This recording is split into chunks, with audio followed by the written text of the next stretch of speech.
The Gospel according to God. In the beginning was the Word, and the Word was with God, and God was the Word. John chapter 1 verse 1 to 5. Original Greek translation. In the beginning was the Word, and the Word was with God, and God was the Word. He was in the beginning with God. All things came through him, emerged, and without him emerged, not even one thing that has emerged.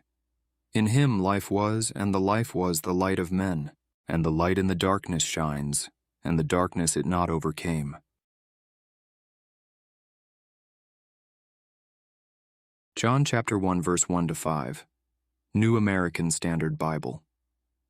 In the beginning was the Word, and the Word was with God, and the Word was God.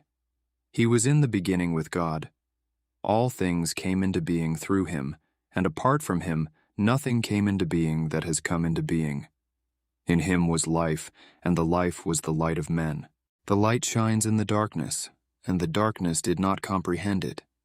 Narito ang wasto at dapat na pagbasa natin nang sa aklat ng John chapter 1 verse 1. The Greek word for word in John 1:1 is logos, transliterated as logos. And in the archi-beginning, en was o the logos word, quien o the logos word en was pros with theon God, quien theon God en was o the logos word. Malinaw na wala rito ang sinasabi ng maraming mga simbahan na ang Diyos at si Jesus ay iisang Diyos.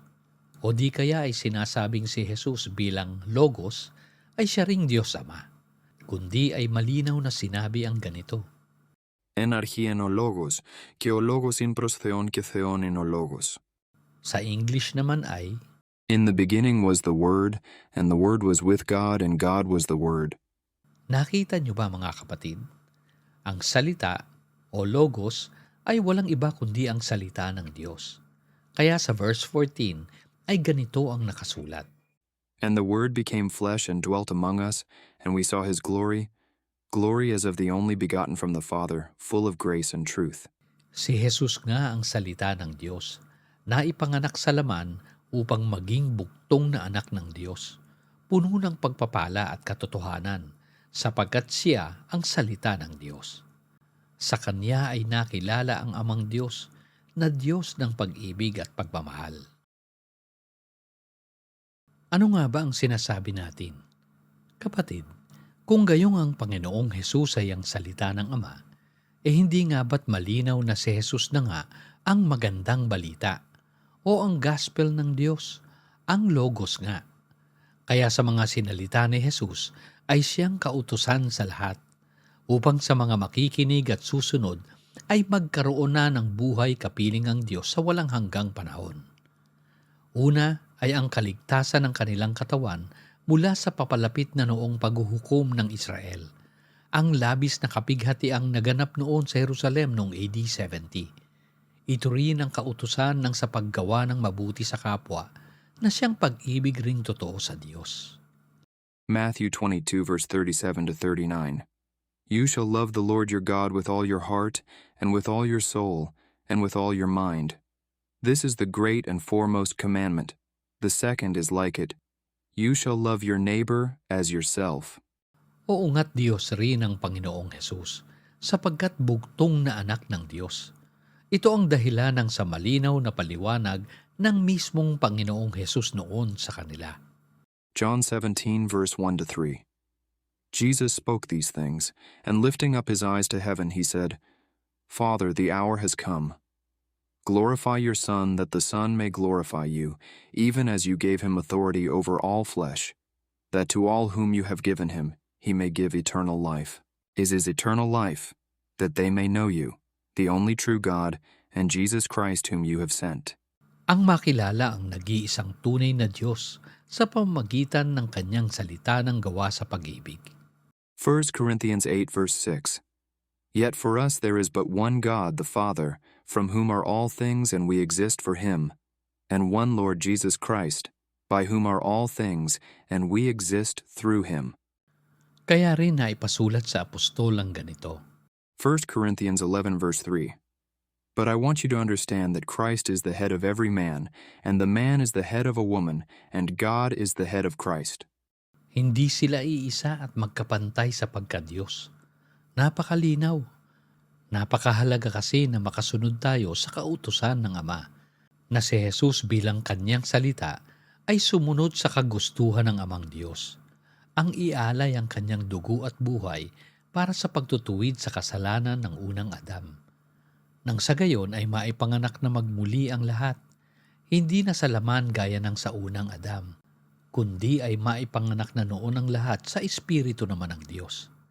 Si Jesus lang ang tanging paraan upang mangyari noon ang plano ng Diyos. Naipasulat nga kay Juan ang sinalita ng Panginoon. John 14, verse 6. Jesus said to him, I am the way and the truth and the life. No one comes to the Father but through me. Na sa pamamagitan ng pagsunod rin sa mga sinalita ni Jesus ay maligtas ang lahat. Maligtas hindi sa impyerno, sapagkat wala ngang impyerno, kundi ay maligtas mula sa labis na kapighatiang paparating noon sa kanilang henerasyon, ang paghuhukom ng Diyos sa Israel. Ito ang ipinangako sa kanilang pagbabalik ni Jesus, hindi nga sa katawan, kundi ay para sa paghuhukom sa Israel, ang magaganap na pagkasira rin ng templo sa Jerusalem na siyang gehena nga nila. Gospel o magandang balita nila sapagkat ipakikilala ang New Covenant ng Panginoon. Lulumain at wawakasan ang Old Covenant age noon ng Israel, kaya't sinagot sila noon ng Panginoon sa tanong nila. Tell us when will these things happen, and what will be the sign of your coming and of the end of the age? Sa verse 34 ay sinagot sila ni Jesus.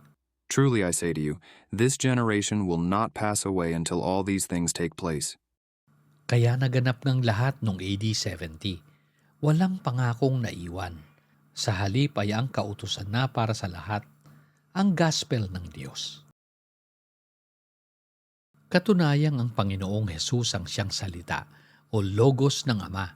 Siya ang magandang balita, ang iisang gospel lang ng Diyos mula pa ng pasimula, na sa Kanya maipakikita ang kabutihan ng Diyos, na sa pamamagitan niya ay makikilala ang nag-iisang Diyos na mabuti, puno ng pag-ibig para sa lahat. Colossians chapter 1 verse 13 to 16. For he rescued us from the domain of darkness and transferred us to the kingdom of his beloved Son, in whom we have redemption, the forgiveness of sins. He is the image of the invisible God, the firstborn of all creation. For by him all things were created both in the heavens and on earth, visible and invisible. Whether thrones or dominions or rulers or authorities, all things have been created through him and for him. Siya ang salita ng Diyos. Sa pamamagitan niya ay tinupad ang dakilang plano ng Diyos. Maipaalam sa lahat ang kahalagahan ng sa paggawa ng mabuti sa kapwa, ang gospel ng Ama. 1 Timothy 1 verse 11. According to the glorious gospel of the blessed God, with which I have been entrusted. Ano nga ba ang binanggit ni Paul na gospel? Narito naman ang paliwanag ni Jesus noong kausap niya ang mga apostol. Matthew 4 verse 23. Jesus was going throughout all Galilee, teaching in their synagogues, and proclaiming the gospel of the kingdom, and healing every kind of disease and every kind of sickness among the people. Luke chapter 9 verse 6. Departing, they began going throughout the villages, preaching the gospel and healing everywhere. Makikita natin rito na ang gospel na binanggit ng Panginoong Hesus ay pangangaral ng sa paggawa ng mabuti sa kapwa. Hindi ang gospel na naituro sa ating lahat ng mga simbahan, sapagkat ang naituro sa atin ay ang paniniwala sa kabuuan ng mga naganap noon kay Jesus, ang kanyang pagkamatay, ang muling pagkabuhay, ang pagpunta niya sa Ama, at ang pangako raw niyang pagbabalik sa atin. Tinawag pa nga itong Apostles' Creed bilang gospel na kinakailangang sundin kundi ay mapupunta sa impyerno. Hindi iyon ang gospel. Paano nga bang naging gospel iyon? Samantalang noong binabanggit pa ni Jesus ang paliwanag ng sa kanyang tunay na gospel, ay hindi pa siya na ipapako sa krus. Ni hindi pa nga niya binabanggit ang mangyayaring kamatayan niya noon na pagkatapos ay mabubuhay na muli sa ikatlong araw. Na kung iyon ang gospel, tulad ng sa sinasabi ng creed, papaanong hindi iyon itinuro ni Jesus o kahit ng mga apostol? Lalo na't nabubuhay pa si Jesus nang banggitin niya ang ipinangangaral niyang tunay na gospel para sa lahat noon. Mga kapatid, si Jesus nga ang Logos, ang salita sa kanyang mga aral ng paggawa ng mabuti sa kapwa. Iyon ang kanyang ipinangangaral na gospel truth. Sa katunayan ay gayon rin ang pangangaral ni Apostol Peter sa kanila noon, na ang gospel ay ang balita ng sa dapat ay paggawa ng mabuti sa kapwa. 1 Peter chapter 4 verse 17. For it is time for judgment to begin with the household of God, and if it begins with us first, what will be the outcome for those who do not obey the gospel of God? Basahin pa natin ang buong paliwanag kung ano nga ba ang gospel ng Panginoon na ibinilin sa kanila. 1 Timothy 1 verse 10 to 11. For whoremongers, for them that defile themselves with mankind, for men-stealers, for liars, for perjured persons, and if there be any other thing that is contrary to sound doctrine, according to the glorious gospel of the blessed God, which was committed to my trust. Ang gospel na siyang paggawa ng mabuti sa kapwa, ang siya lang tunay at maliwanag na doktrina ng mga hinirang na apostol noon ng Panginoon. Walang Apostles' Creed silang ipinangaral, kundi ang pangangaral ng Panginoong Hesus na paggawa ng mabuti, ang pag-ibig sa kapwa. Ito ang magandang balita. In the beginning was the Word, and the Word was with God, and God was the Word. Ang paggawa sa pag-ibig ay gawa rin ng pag-ibig ng Diyos, sapagkat ang Diyos ay siyang pag-ibig.